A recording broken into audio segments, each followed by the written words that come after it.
Oke. Jadi ternyata hari ini Sachi, salah satu karakter dari serialnya Sword Art Online untuk season pertama, itu ternyata ulang tahun dan ini ada sebuah uploadan atau sebuah posting dari akun Twitternya Sword Art Online Unleashed Bleeding, itu game mobilenya dari Sword Art Online, memberikan sebuah postingan atau pemberitahuan kalau hari ini 11 Februari 2022 ternyata Sachi ulang tahun.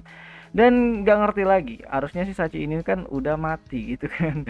Tapi ya karena timelinenya ini adalah 2022, jadi ya si Sachi masih hidup lah. Setidaknya itu sampai nanti di musim dingin atau di bulan-bulan Desember. Karena kematian dari Sachi itu dekat-dekat sama yang namanya winter gitu. Dan ya jadi kali ini tuh aku cuman mau ngomongin beberapa hal menarik aja mengenai si Sachi, salah satu karakter yang menjadi penyebab dari kenolepannya si Kirito gitu kan. Jadi ya kalian bisa bilang Kirito tuh kena mental banget sejak kematiannya dari si Sachi, karena memang kematian dari Sachi itu tidak lepas dari kesalahannya si Kirito sendiri, karena nggak sengaja atau dengan sengaja sih harusnya dia itu menyembunyikan levelnya, dan itu ngebuat partinya yang dia buat sama Sachi dan grupnya itu berada dalam masalah gitu. Dan ya karakter Sachi ini pertama kali muncul itu di light novel volume kedua, dan itu ya aku punya gitu kan, dan baru saja rilis yang versi Indonesianya, dan kalian bisa cari di Gramedia gitu. Dan selain muncul di volume keduanya dari serial Sword Art Online light novelnya, Sachi ini tuh juga salah satu pendekar gitu kan. Gak pendekar sih, salah satu player yang terus mencoba untuk berdiri di garis depan sama partinya yang ternyata adalah teman satu ekskulnya di ekskul komputer di sekolahnya kalau nggak salah.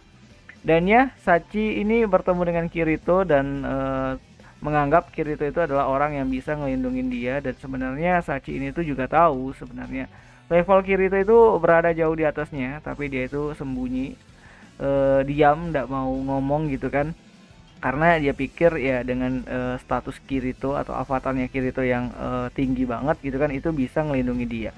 Dan Sachi ini tuh juga pernah yang namanya itu kena mental breakdown gitu kan, karena dia itu takut banget itu kan berada di garis depan, takut banget mati, dan dia itu ngajak Kirito buat ya udah mati aja gitu kan, daripada mati dimakan monster lebih baik mati bunuh diri di dalam game tersebut gitu.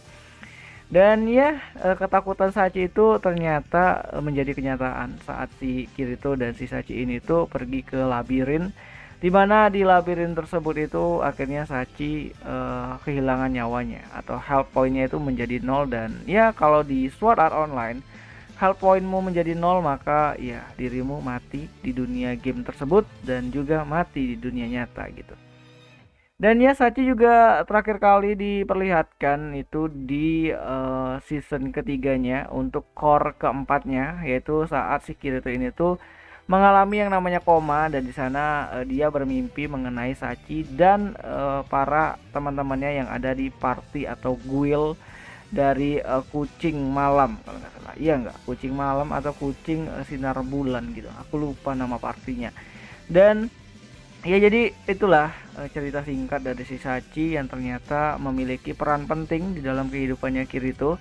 Dan Sachi juga pernah disinggung Kirito saat bercerita sama Asuna. Dia itu pernah cerita sama Asuna kalau dia itu pernah bergabung ke dalam sebuah guild, dan di situ ada orang yang percaya banget sama dia, dan ternyata dia merasa mengecewakan orang tersebut, dan orang tersebut itu adalah Sachi. Dan saking stresnya Kirito, dia itu bakal bahkan gitu kan mencari event di mana dia bisa menghidupkan orang mati gitu. Dan nggak tanggung-tanggung, dia itu solo lawan itu event atau bos event tersebut, dan ternyata percuma karena setelah dia dapat sebuah item yang bisa menghidupkan player, ternyata syaratnya itu adalah kurang lebih itu 10 detik kalau nggak salah setelah player itu mati. Dan karena Sachi udah lewat lama banget, beberapa hari setelah kematiannya dari si Sachi, hal itu menjadi sia-sia dan Kirito merasa sangat terpukul, dan sejak itulah dia memilih untuk melakukan solo player lagi gitu. Dan ya kayaknya itu sajalah dulu mengenai pembicaraan mengenai Sachi. Dan ya intinya selamat ulang tahun Sachi. Dan ya bagi kalian yang ngewaifuin, ya ucapin deh di kolom komentar gitu. Dan ya itu sajalah dulu mengenai video kali ini, dan sampai jumpa di video yang selanjutnya. Ya nih.